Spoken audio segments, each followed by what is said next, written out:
नमस्कार, धना की बेस्ट इन्वेस्टमेंट सीरीज में आपका स्वागत है।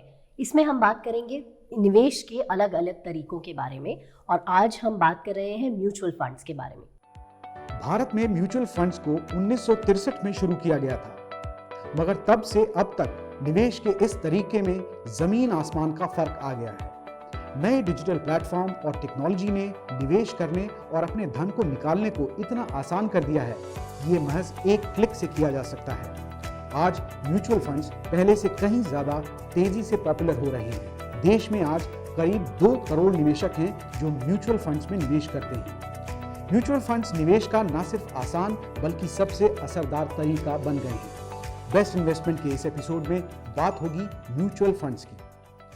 म्यूचुअल फंड्स क्या है, कितने तरीके के हैं और कैसे आपको थोड़ी रकम में ज़्यादा फायदा दिला सकते हैं, इस सभी के बारे में बात करने के लिए हमारे साथ जुड़े हैं आकार रस्तोगी। स्वागत है आकार आपका। Thank you. आकार, शुरुआत करते हैं, म्यूचुअल फंड्स है क्या? देखिए, मैं आपको बताता हूँ। म्यूचुअल फंड्स एक इसको यूँ इस तरीके से समझते हैं कि जैसे आपने शेयर मार्केट के बारे में सुना होगा, कंपनियों के अलग अलग स्टॉक्स होते हैं। तो जिन लोगों को उन स्टॉक्स की जानकारी नहीं है, उनको उसमें इन्वेस्ट करना नहीं आता, ये उनके लिए कुछ फंड कंपनीज है जिन्होंने क्या किया है, एक प्रोफेशनल फंड मैनेजर हायर करते हैं और वो हमारे लिए चुनते हैं कि कौन से स्टॉक में इन्वेस्ट करना चाहिए, कौन से में नहीं करना चाहिए, कब खरीदा जाए, कब बेचा जाए। तो वो बहुत सारे लोगों से पूरे पब्लिकली ओपन होता है, थोड़ा थोड़ा रुपया लेते हैं और वो जो फंड मैनेजर है वो उन सबके बिहाफ पे स्टॉक मार्केट में इन्वेस्ट करता है और उसका जो भी फायदा या नुकसान होता है वो अकॉर्डिंगली सब में थोड़ा थोड़ा करके बढ़ जाता है। तो एक तरीके से म्यूचुअल फंड बेसिकली उनके लिए है जिनको शेयर मार्केट में इन्वेस्ट करना नहीं आता लेकिन वो उसका फ़ायदा उठाना चाहते हैं, क्योंकि इक्विटी में इन्वेस्ट करना बहुत ज़रूरी है अगर आप अपने लॉन्ग टर्म गोल्स के लिए इन्वेस्ट करना चाहते हैं और इन्फ्लेशन एडजस्टेड रिटर्न्स चाहते हैं। तो ये बेसिकली उनके लिए है। और इक्विटी, जैसे मैंने आपको बताया, ऐसे ही कहीं और भी तरह तरह के म्यूचुअल फंड्स हैं। कुछ है जो फिक्स्ड इनकम है, जो कि आपके बॉन्ड्स में इन्वेस्ट करते हैं स्टॉक के जगह, और कुछ ऐसे भी है जो दोनों में करते हैं। कुछ भाग इक्विटी में लगाते हैं, कुछ भाग बॉन्ड्स में लगाते हैं। कितनी तरह के म्यूचुअल फंड होते हैं ये आपने बताया। कुछ बॉन्ड्स में लगाते हैं, हाँ कुछ जी। इक्विटी में लगाते हैं। और निवेशक कैसे चुनाव करे कि उनके लिए ठीक किस म्यूचुअल फंड में लगाना है?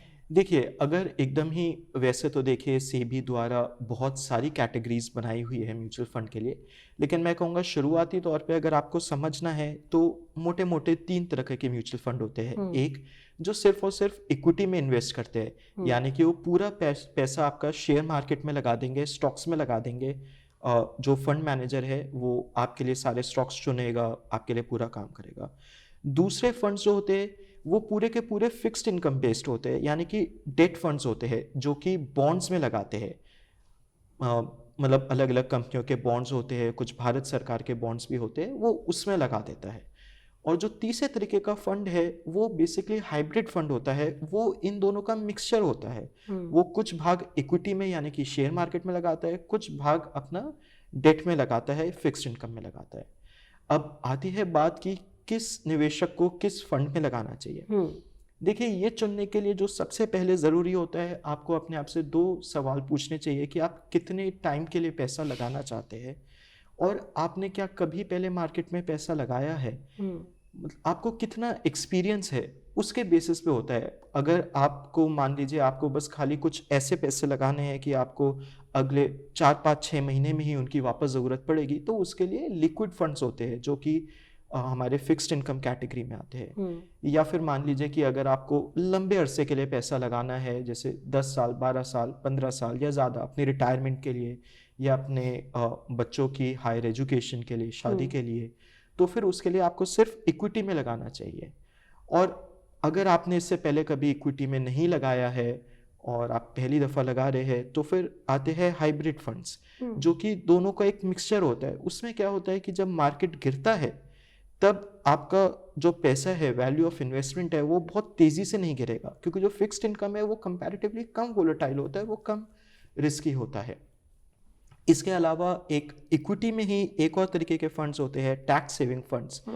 जो भी पूरे इक्विटी फंड्स होते हैं, लेकिन आजकल जैसे है जनवरी टू मार्च में हर किसी को अपने टैक्स बचाने के लिए पैसे इन्वेस्ट करने होते हैं, वो आपको सेक्शन 80C में 1.5 लाख तक का बेनिफिट भी देते हैं और लॉन्ग टर्म रिटर्न्स भी अच्छे देते हैं। इक्विटी म्यूचुअल फंड्स की बात करें तो उसमें पैसा लगाने का सही तरीका क्या होगा? आज मेरे पास 1 लाख रुपए हैं, तो क्या मैं एक साथ पूरा निवेश कर दूं? नहीं, बिल्कुल नहीं। इक्विटी फंड्स में कभी भी एक साथ पैसा नहीं लगाना चाहिए।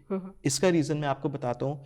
अगर आप कभी गूगल पे ही खोल के देख लीजिएगा, शेयर मार्केट को देखेंगे, वो हर सेकंड ऊपर नीचे होता है बहुत तेज़ी से। तो ये पता लगाना, देखिए ये कहना बहुत आसान है, आप सोचते होंगे कि जब नीचे होगा मार्केट तब मैं पैसे लगा दूंगा, जब ऊपर होगा तब मैं बेच दूंगा। बट ये बिल्कुल भी आसान नहीं होता, क्योंकि किसी को नहीं पता कब नीचे है कब ऊपर है। तो अब अगर हम एक साथ पैसे लगा देते हैं तो इस चीज़ का रिस्क हो सकता है कि हमने तब पैसे लगा दिया जब मार्केट ऊपर है, हमारे लगाते ही पैसे एकदम से मार्केट नीचे चले जाए और हमारी वैल्यू बहुत कम हो जाए। तो इसलिए जो सही तरीका है इक्विटी में इन्वेस्ट करने का, वो है SIP के थ्रू सिस्टमैटिक इन्वेस्टमेंट प्लान या फिर सिस्टमैटिक ट्रांसफर प्लान। इसमें क्या होता है कि आपका जो भी पैसा है वो आप हर महीने या 15-20 दिन में, हफ्ते की भी SIP आती है, बट आमतौर पे मैं कहूँगा महीने की चुननी चाहिए।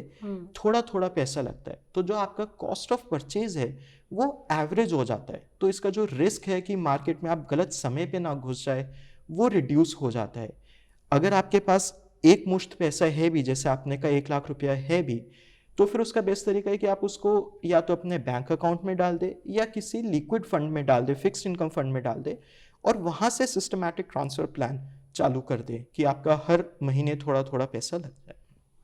आपने बोला इक्विटी में अगर लंबे समय के लिए पैसा लगाना है तो इक्विटी म्यूचुअल फंड्स का चुनाव बिल्कुल, करना चाहिए। बिल्कुल। तो इसमें पैसा लगाते वक्त किन बातों का ध्यान रखना चाहिए? देखिए, जो सबसे पहले आपको ध्यान रखना है, वो सबसे पहले आपको इस चीज़ का ध्यान रखना है कि आप सही कैटेगरी चुन रहे हैं, क्योंकि इक्विटी फंड्स में भी कई तरह की कैटेगरी है और वो डिपेंड करता है कि आपका कितना मार्केट में अनुभव रहा है, आपने पहले कभी इन्वेस्ट किया है कि नहीं, और आपको कितने सालों में पैसा चाहिए। एक होता है फ्लेक्सी कैप होता है, लार्ज कैप होता है, टैक्स सेविंग फंड होता है, स्मॉल कैप होता है, जो कि बहुत ही रिस्की भी होता है। तो सबसे पहले आपको ध्यान ये रखना है कि आप सही कैटेगरी चुनें। अगर आपको उस चीज़ की नॉलेज नहीं है तो आप किसी की सहायता लीजिए जो कि अच्छे से जानते हैं उस चीज़ के बारे में। दूसरा, हमारे को सबसे बड़ा ध्यान में ये रखना है कि देखिए, मार्केट ऊपर जाता है, नीचे भी आता है, लेकिन आपको बीच में डर के अपना पैसा निकालना नहीं है। हो सकता है आपने आज पैसा लगाया और आज से 1.5 साल के बाद मार्केट एकदम नीचे है, आपके 1 लाख रुपए बन जाए 80,000, आप डर जाए, लेकिन तब आपको नहीं निकालना। तब तक पैसा मत लगाइए जब तक कि आपको लगता है कि आपको उस पैसे की ज़रूरत मिनिमम से मिनिमम 5 से 7 साल से पहले नहीं पड़ेगी। अगर उसके बाद पड़ेगी तो ही इक्विटी फंड्स में पैसा लगाइए, और एक साथ कभी मत लगाइए। आपने बोला अलग अलग तरह के इक्विटी फंड्स होते हैं, अलग अलग प्लान्स होते हैं, तो किस तरह के plans, direct plans, regular plans, कौन है जिसको डायरेक्ट प्लान चुनना चाहिए, कौन है जिनको रेगुलर प्लान्स में पैसा लगाना चाहिए? जी, देखिए, अलग अलग बेसिकली कैटेगरीज होती है। बाकी हर फंड के मतलब एक पर्टिकुलर स्कीम के भी आपको 2 फंड्स प्लान्स मिलेंगे, एक रेगुलर, एक डायरेक्ट प्लान। अगर इसको आसान शब्दों में कहा जाए तो और कुछ नहीं है। जैसे आप कभी इंश्योरेंस लेते हैं, या फिर चलिए इसको यूं समझ लेते हैं कि जैसे आप कभी कुछ घर का राशन लेते हैं, एक होता है आप सीधा होलसेलर से जाके ले रहे हैं, एक होता है आप पास के रिटेलर दुकान से ले रहे हैं। तो जो रेगुलर प्लान है वो बेसिकली आप रिटेलर से ले रहे हैं, यानी कि वो एजेंट होता है जो कंपनी के प्लान्स आपको बेच रहा है और उसका बीच में म्यूचुअल फंड कंपनी से कुछ कमीशन लेता है। और जो डायरेक्ट प्लान है वो एक तरीके से है कि आप सीधा कंपनी से खरीद रहे हैं। तो इसमें जो फ़र्क आता है वो ये आता है कि इनका जो खर्च होता है, एक्सपेंस रेशियो होता है, डायरेक्ट प्लान में कम होता है, क्योंकि वहाँ पे बीच में कोई एजेंट, इंटरमीडियरी इन्वॉल्व नहीं होता, तो उसकी कमीशन पे कंपनी, म्यूचुअल फंड कंपनी बचा जाती है।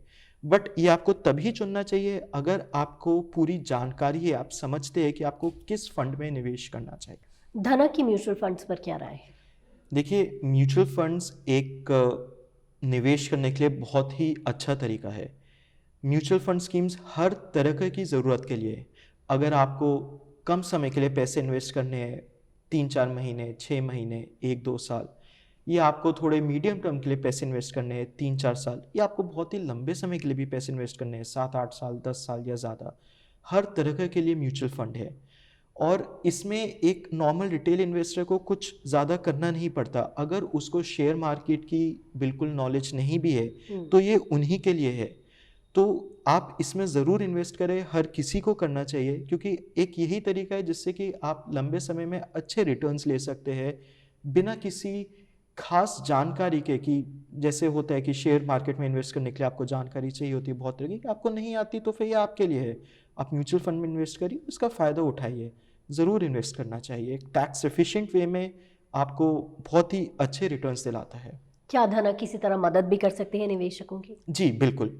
आप हमारी वेबसाइट पे आएंगे तो देखिए बहुत सारे फीचर्स हैं हमारी वेबसाइट पे जो आपको हेल्प करेंगे। जैसे कि मैं आपको बताता हूँ, एक दफ़ा अगर आपने फ़ंड चुन लिया तो उसके बाद अगर आपको ट्रैक करना है कि आपकी इन्वेस्टमेंट की क्या वैल्यू है, कितना टैक्स बनता है अगर आपने बेचा है, ये सब चीज़ें हमारी वेबसाइट पे ट्रैक हो सकती है। बल्कि जो थोड़े से ऐसे निवेशक हैं जिनको थोड़ा सा नॉलेज है स्टॉक्स के बारे में, अगर वो देखना चाहते हैं कि उनके फंड ने किन स्टॉक्स में इन्वेस्ट कर रखा है, वो भी जब भी पोर्टफोलियो रिलीज होता है वो भी हमारी वेबसाइट पे आता है, सब चीज़ें ट्रैक होती है। उसके अलावा हमारी एक प्रीमियम सर्विस भी है। जैसे कि अगर आप एकदम ही नए निवेशक हैं और आपको नहीं पता कि किस तरीके के फंड में इन्वेस्ट करना है, तो वहाँ पे आपको प्रीमियम सर्विस हेल्प कर सकती है। वहाँ पे हमारे एनालिस्ट अच्छे से चुनते हैं, हर कैटेगरी के फंड को नाम पूरी लिस्ट बताते हैं कि इस कैटेगरी में ये फंड्स अच्छे हैं, इनमें आप इन्वेस्ट कर सकते हैं। बेस्ट इन्वेस्टमेंट के अगले एपिसोड में बात होगी कि इस साल आप अपने टैक्स को कैसे बहुत कम कर सकते हैं और उस धन का बेहतर निवेश कैसे कर सकते हैं।